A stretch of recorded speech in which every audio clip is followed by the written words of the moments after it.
15번째 사순절의 말씀은 마태복음 16장 3절에서 20절까지의 말씀입니다.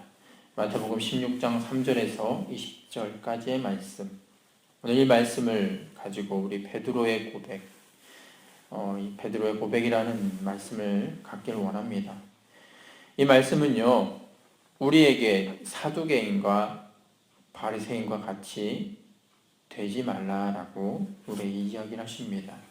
그러면서 누룩에 대해서 말씀해 주십니다.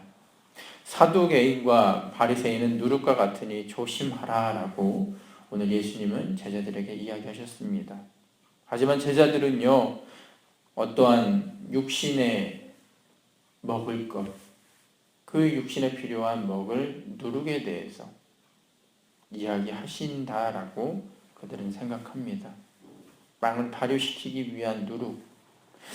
여기서 우리는 예수님과 제자들이 이야기하시면서 서로 다른 동상이몽을 하고 있지 않는가 우리는 생각해 봅니다. 그리고 제자들이 어떻게 자기 스승이 또한 자기의 그리스도 되신 예수님의 말씀을 오해하는가라고 우리는 생각해 볼 수가 있습니다. 분명히 그 전에 말씀을 통해서 예수의 이적을 그들은 보았고, 분명히 얼마 전까지 오병이어의 기적뿐만 아니라 4,000명을 먹이신, 떡 7개를 가지고 4,000명을 먹이신 그 예수 그리스도의 능력과 그 표적 가운데 있는 그들이었는데, 예수님을 향할 믿음보다도 당장 눈앞에 빵을 이야기하시는 줄 그들이 어떻게 알게 되었을까? 어찌 그렇게 다르게 생각했을까 생각해 보면 이러한 것이 바로 우리의 모습이 아닌가 생각해 봅니다. 우리가 믿음 안에 있지 않고 믿음이 적으면 예수님이 이렇게 하라라고 이야기하시면 우리는 이렇게 하는 것을 온전히 받아들이지 못합니다. 왜냐하면 믿음 없기에. 결국 그들은 모든 만물의 주관자이시며 자신과 함께 계시는 예수님에 대해 그들의 초점을 맞추기보다 자신 앞에 당장 준비가 안 돼 있는 그 외적인 것에 신경 쓰고 고민하는 것이 바로 우리들의 모습이 아닌가 생각해 봅니다. 우리의 모습도 이와 같습니다. 분명히 예수님을 알고 그와 동행한다고 하지만 뒤돌아서면 예수님을 잃어버리기 쉽습니다. 분명히 오늘 예배 드리고 기도하고 새롭게 시작하지만 우리의 마음에는 예수님보다 우리의 생각이 먼저가 됩니다. 이것이 바로 바리새인과 사두개인과 무엇이 다르겠습니까? 그러면서 예수님께서는 말씀하십니다. 바리새인과 사두개인들의 누룩을 주의하라. 사두개인과 바리새인들은요, 외식하는 자들입니다. 그래서 예수님은 오늘 그들은 누룩과 같기에 조심하라고 말씀하십니다. 누룩은 변질되는 것입니다. 우리에게 동일한 말씀이 들어와도 우리에게 은혜와 믿음의 순간들을 우리가 분명히 그것을 경험한다 할지라도 그 가운데 누룩과 같은 악한 것이 우리에게 들어오면 의심이 생기고 교만이 생기고 주님과 분리된 자처럼 행하게 됩니다. 또한 누룩은요, 부풀어 오르는 성질을 가지고 있습니다. 그 부풀어 오름은 비록 우리의 외식하고 인본주의적인 것이 별것 아닌 것 같지만 그것이 커지고 확대되면 우리의 믿음의 본질이 그것에 역전되는 상황을 겪게 됩니다. 믿음 있는 것 같은데 예수 안에서 우리가 엎드려지고 기도하지 않고 그 말씀 안에 살지 않으면 어느 순간 우리의 행위가 누룩이 되어서 그것을 덮을 때 우리의 믿음보다 우리의 행위를 더욱더 소중하게 생각하고 바리새인과 별반 다르지 않는 외식하는 자의 모습으로 변화됩니다.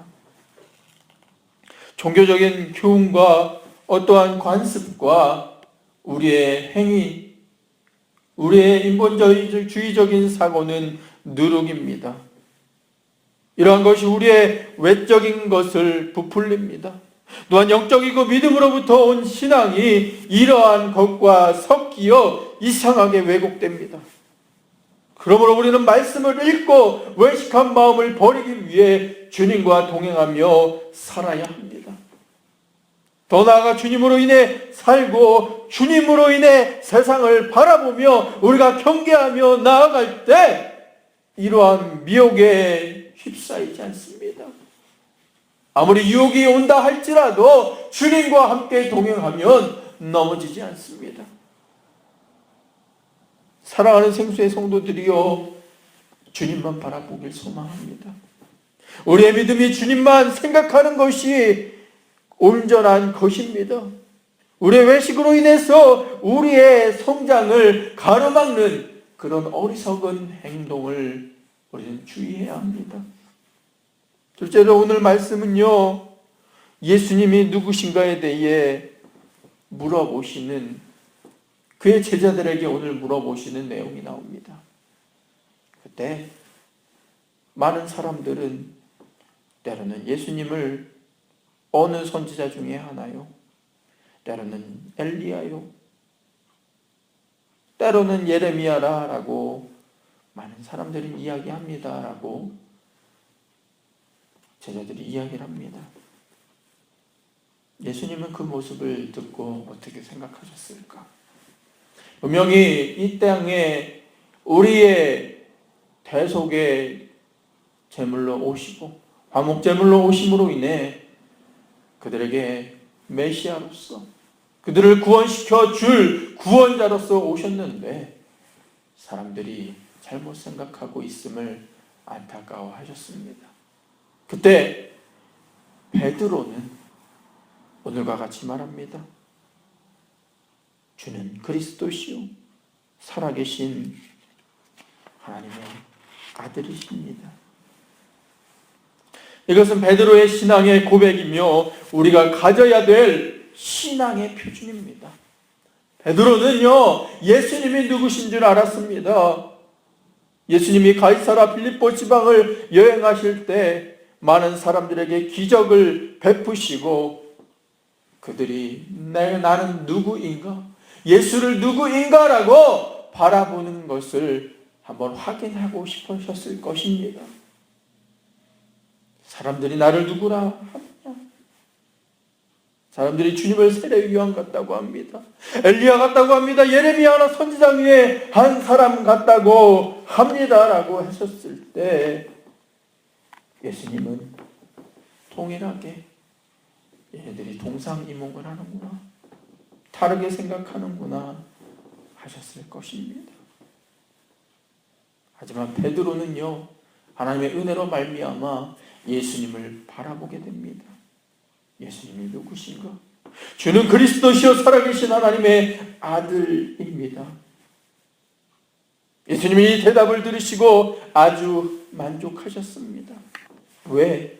그 대답이 예수님의 마음에 쏙 드는 정답이었기에, 영적인 눈으로 예수를 바라보는 제자가 있기에 예수님께서는 기뻐하십니다. 마찬가지입니다. 우리가 예수님이 누구신가 알 때 하나님은 기뻐하십니다.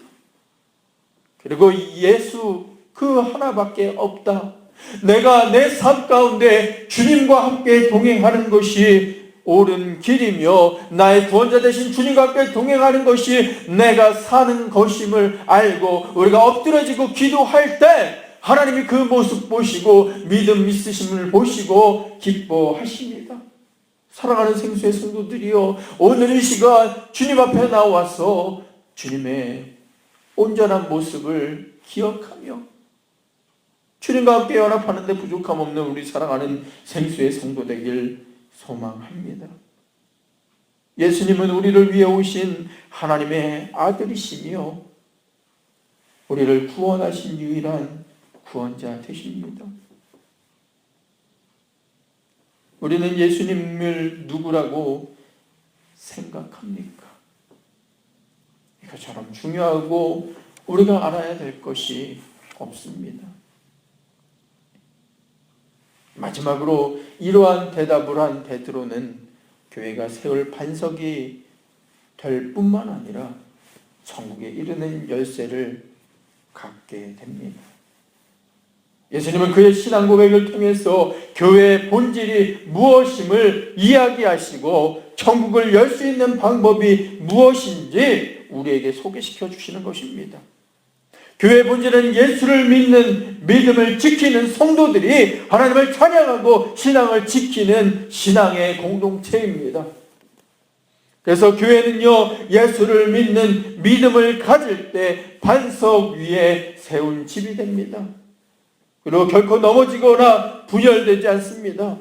그래서 우리가 교회에서 이야기해야 될 것은요, 어떤 도덕이나 어떤 관점이나 어떤 교리에 대해서 이야기하는 것이 아니라 예수님에 대해서만 이야기해야 합니다. 주는 그리스도시요 살아계신 하나님이십니다 라는 고백을 하는 그 베드로와 같이 온전히 주님을 바라보고 주님에 대해서 우리는 이야기해야 합니다. 이것이 반석 위에 세운 집과 같이 우리 교회가 사는 길이고 우리 그리스도인들이 사는 길입니다. 그래서 예수에 대해 이야기하는 교회, 예수를 향한 믿음을 위해 그 믿음을 키워가는 교회가 되어야 합니다. 결론적으로 그리스도를 아는 것이 우리에게 필요합니다. 그리스도를 내가 아는 것이, 그리고 그리스도가 누구인지를 우리가 아는 것이 우리에게 필요합니다. 그것을 통해 우리의 믿음이 성장하고 주님과 동행하는 그리스도인들의 모습으로 변화시켜 주십니다. 더 나아가 우리의 이러한 주님을 찾는 행위가 모여서 우리의 교회를 세우고 하나님께서 통치하시는 세계가 넓어지는 천국을 소유한 우리의 모습으로 만들어 주십니다. 사랑하는 생수의 성도들이요, 오늘 우리 새벽에 기도할 때 예수를 만납시다. 그리고 예수로 인해 다시 살고 예수 안에서 우리 자신과 교회와 가정과 지역을 세우는 성도의 모습 되길 주님의 이름으로 간절히 축원드립니다. 베드로의 고백, 단순히 예수님의 입맛에 정답을 맞췄기에 예수님께서 기뻐하신 것이 아닙니다. 예수님이 누구신가 베드로는 알았고, 예수는 우리의 구원자 되심을 알기에 베드로는 믿음의 눈으로 예수를 바라봤기에 예수님은 기뻐하셨고 그를 통해 교회를 세울 약속을 주신 것입니다. 사랑하는 생수의 성도들이요, 우리는 겉모습에 치중한 종교적인 생활에 치중한 누룩을 조심하길 바랍니다. 그리고 오직 예수만 바라보고 주님께 기도하면서 교회를 세우고 인자를 사랑하며 언제나 주님과 함께 동행하는 사랑하는 생수의 성도 되길 주님의 이름으로 간절히 부탁드리겠습니다. 다 같이 기도하겠습니다. 할렐루야. 사랑과 은혜가 충만하신 주님, 우리는 외식하는 누룩, 바리새인과 같은 사두개인과 같은 모습을 갖기 쉽습니다.